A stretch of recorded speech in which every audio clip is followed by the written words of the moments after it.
Hello friends.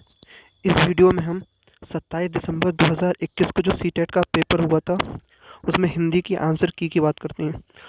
तो इसमें पहला क्वेश्चन दे रखा है, वो पैराग्राफ से दे रखा है। तो उसमें पहले क्वेश्चन में पूछा है, गद्यांश के अनुसार सबसे विचित्र बात है। अब आप इस गद्यांश को पढ़िए और इसका आंसर निकालिए। वैसे इसका आंसर है ऑप्शन नंबर ए। ठीक है, स्वयं के दोष को ना देखना। क्वेश्चन दूसरे की तरफ चलते हैं, उसमें भी ये गद्यांश आपको पढ़ना पड़ेगा। उसमें पूछा है, देशभक्त शब्द का समास विग्रह है। ठीक है, तो इस क्वेश्चंस में थोड़ा सा कन्फ्यूज़न है। वैसे तो इसका आंसर देश का भक्त भी हो सकता है और देश के लिए भक्त भी हो सकता है, लेकिन हम इसमें दूसरे का आंसर देश के लिए भक्त मानते हैं। ठीक है,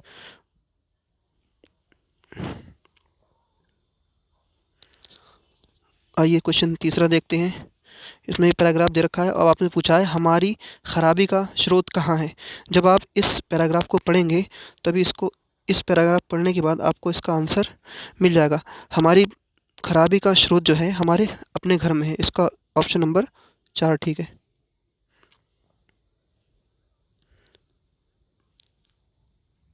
आइए चलते हैं क्वेश्चन नंबर 4 की ओर। इसमें लिखा है कि गद्यांश में स्रोत शब्द से तात्पर्य है। जब आप गद्यांश को पढ़ेंगे इसका मतलब निकालेंगे तभी आपको इसका आंसर पता लग जाएगा कि स्रोत शब्द से क्या तात्पर्य है। जो इसमें स्रोत शब्द से तात्पर्य है उसका इसका मतलब है प्रारंभ। ठीक है, ऑप्शन नंबर 4 ठीक है इसका। आइए नेक्स्ट क्वेश्चन पे चलते हैं। नेक्स्ट क्वेश्चन में ये पैराग्राफ से पूछा है, इसमें लिखा है, गद्यांश के अनुसार देशद्रोही कौन है। जब आप गद्यांश पढ़ेंगे तब आपको इसका आंसर अच्छे से समझ में आ जाएगा। वैसे मैं आपको इसका डायरेक्ट आंसर बता दे रहा हूँ, जो अपने काम के प्रति उदासीन है। ठीक है, क्वेश्चन नंबर 5 का आंसर ऑप्शन नंबर 4 है। ठीक, आइए क्वेश्चन नेक्स्ट पे चलते हैं। इसमें एक अध्याय से रखा है, इसमें पूछा है, सौंदर्य शब्द का अर्थ है। अब ये क्वेश्चन ऐसा है कि इसमें कन्फ्यूज़न है। ठीक है, सौंदर्य का मतलब होता है सुंदर, लेकिन इसमें कोई ऐसा ऑप्शन दे नहीं रखा है, तो इसलिए इसमें मैं अपने आंसर को शांति मान के चलता हूँ। ठीक है, लेकिन इसका आंसर एग्जैक्ट अभी पता नहीं है और ये कन्फ्यूज़न वाला क्वेश्चन है, हो सकता है इसका आंसर चेंज हो जाए। आइए नेक्स्ट क्वेश्चन पे चलते हैं। नेक्स्ट क्वेश्चन को अभी जवाब आपको मिलेगा, इस पैराग्राफ को पढ़ेंगे तो अच्छे से मिलेगा। इसमें पूछा है, हमारा कर्तव्य क्या है। जब आप इस पैराग्राफ को पूरा पढ़ेंगे तब इसका आंसर आपको पता लग जाएगा। सबके भावों का आदर करें, ऑप्शन नंबर 4। आइए नेक्स्ट क्वेश्चन पे चलते हैं। क्वेश्चन नंबर 8, उसमें लिखा है, दोषों को दूर करने के लिए क्या करना चाहिए। इसमें फिर ऑप्शन, अपने आप को दोष न देना, दूसरों को दोष देना, तीसरा यह प्रयास कि आपके कारण दूसरे को कष्ट न हो, अपने आसपास की परिस्थितियों को दोष देना। अब इसको जब आप पैराग्राफ को पढ़ेंगे इसका आंसर आपको मिल जाएगा पैराग्राफ में। इसका आंसर है ऑप्शन नंबर 3, यह प्रयास कि आपके कारण दूसरे को कष्ट ना हो। आइए नेक्स्ट क्वेश्चन की ओर चलते हैं। Question number 9। क्वेश्चन नंबर 9 में पूछा है कि दुर्व्यवस्था शब्द की रचना किस तरीके से हुई है। ठीक है, तो इसका जो आंसर होगा वो होगा ऑप्शन नंबर 2, दुर प्लस व्यवस्था। ठीक है, आइए नेक्स्ट क्वेश्चन की ओर चलते हैं। नेक्स्ट क्वेश्चन में ये आपको पद्य दे रखा है, बाकी आप इसमें पढ़ेंगे। और इसमें पहला क्वेश्चन पूछा है, उल्लास शब्द में कौन सा उपसर्ग है। तो उल्लास में उत प्लस लास होता है, तो पहला वाला इसका आंसर सही है। ठीक है, आइए नेक्स्ट क्वेश्चन की ओर चलते हैं। क्वेश्चन नंबर 11, इसमें लिखा है, इस कविता में किस स्वभाव वाले व्यक्तियों की बात कवि ने कही है। जब आप इस पूरे पैराग्राफ को पढ़ेंगे तो आपको इसका अच्छा मतलब समझ में आ जाएगा। जो क्वेश्चन नंबर ये है इसका आंसर है मनमौजी स्वभाव वाले। ठीक, आइए क्वेश्चन नंबर नेक्स्ट की ओर चलते हैं। इसमें पूछा है, कविता में आए वहाँ चले पद का भाव है। इसमें जो आंसर है आपका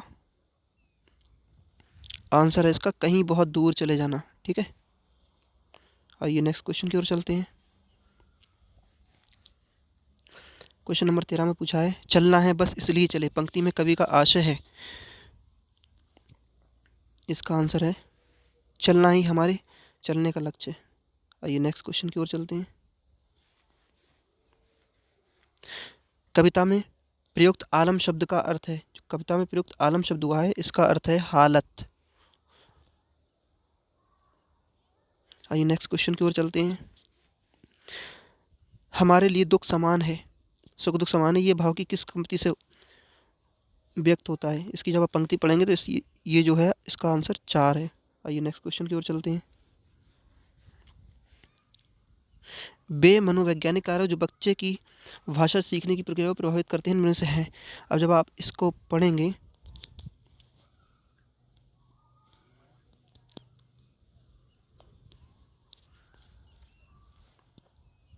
तब इसका आप पढ़ेंगे तो पूरा इसका आंसर आपको है ऑप्शन नंबर 2, केवल का, खा एवं गा।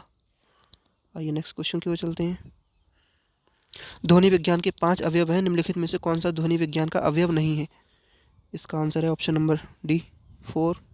आइए नेक्स्ट क्वेश्चन की ओर चलते हैं।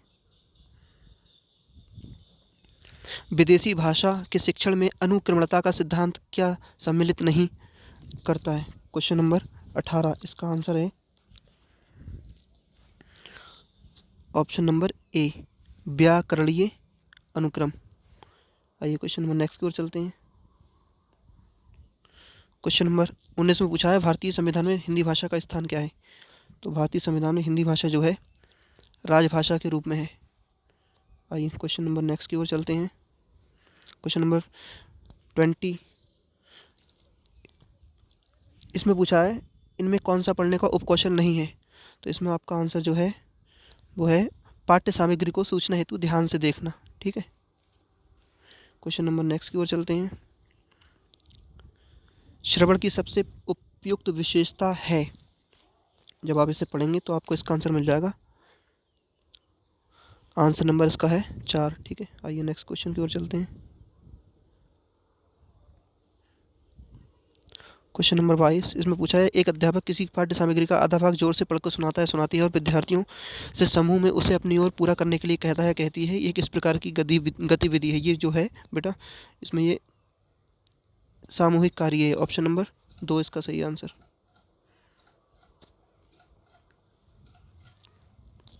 क्वेश्चन नंबर 23 में अर्थबोध की योग्यता व अर्थ या गहराता में सम्मिलित है, इसका आंसर है बेटा ऑप्शन नंबर ए। आइए नेक्स्ट क्वेश्चन की ओर चलते हैं। विद्यार्थी प्रथम भाषा सीखते हैं, विद्यार्थी प्रथम भाषा कब सीखते हैं? विद्यार्थी प्रथम भाषा प्राकृतिक वातावरण में सीखते हैं, इसका आंसर है ऑप्शन नंबर डी। आइए क्वेश्चन नंबर नेक्स्ट की ओर चलते हैं। एक शिक्षक श्यामपट्ट पर एक अनुच्छेद लिखता है, लिखती है और बीच में कुछ जगह खाली छोड़ देता है, बाद में कुछ शब्द अलग से लिखता है, लिखती है और विद्यार्थियों से कहता है, कहती है कि दिए गए शब्दों की सहायता से एक कहानी को पूरा करें जो उस अनुच्छेद में उचित स्थान पर व्यक्त किया जा सकते हैं, इस प्रकार की लघु परीक्षा मानी जाती है। तो बेटा इसका जो आंसर है वो है इसका क्लोज परीक्षण। ठीक है, इस तरह की जो होती है वो क्लोज परीक्षण में होती है। आइए क्वेश्चन नंबर 26 की ओर चलते हैं। भारतीय संविधान में अंग्रेजी भाषा का क्या स्थान है? ये बेटा कन्फ्यूज़न जो है ये क्वेश्चन जो कन्फ्यूज़न वाला है, वैसे तो इसका आंसर राजभाषा भी हो सकता है, ठीक है, और प्रशासनिक भाषा भी हो सकता है, राजसह भाषा भी हो सकता है, लेकिन मैं अपने अकॉर्डिंग इसका आंसर राजभाषा मानता हूँ। ठीक है, बाकी इसको आप हो सकता है ये कोड चला जाए। आइए क्वेश्चन नंबर नेक्स्ट की ओर चलते हैं। किसी विद्यार्थी द्वारा पढ़ी गई कहानियों को अपने शब्दों में पुनर्कथन डैश में मूल्यांकन में सहायक होता है, क्या होता है? बोधगम्यता या समझ। ठीक है, आइए क्वेश्चन नंबर नेक्स्ट की ओर चलते हैं। शिक्षक संकेतक की सहायता से 3 लाल रंग के पेन और 2 नीले रंग की पेंसिलों की ओर ध्यान आकर्षित करता है। एक पेंसिल की ओर संकेत करके यह कहता है ये पेंसिल नीली, फिर 2 पेनों की तरफ संकेत करके कहता है ये पेन लाल है, फिर एक अपने हाथ में लेता है और फिर पेंसिल डालती है। मतलब इस सब पढ़ोगे तो आप इसका आंसर जो है ये क्या कर रहा है, इसमें कुल मिला के ये आप देखेंगे तो ये क्या है, प्रदर्शन कर रहा है। इसका आंसर है ऑप्शन नंबर 3।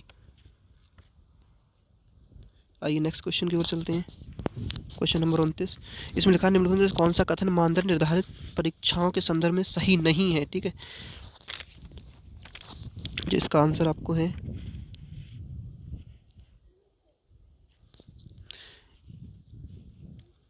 बेटा जो क्वेश्चन नंबर 29 है इसका आंसर है ऑप्शन नंबर 4। ठीक, आइए नेक्स्ट क्वेश्चन की ओर चलते हैं। क्वेश्चन नंबर 30 है, निम्न में से कौन सी भाषा अधिगम शिक्षण में प्रमाणिक सामग्री नहीं है। अब आप इसको जब पढ़ेंगे तो इसका जो जो एग्जैक्ट आंसर होगा वो होगा एक समाचार पत्र से लिया गया कार्टून।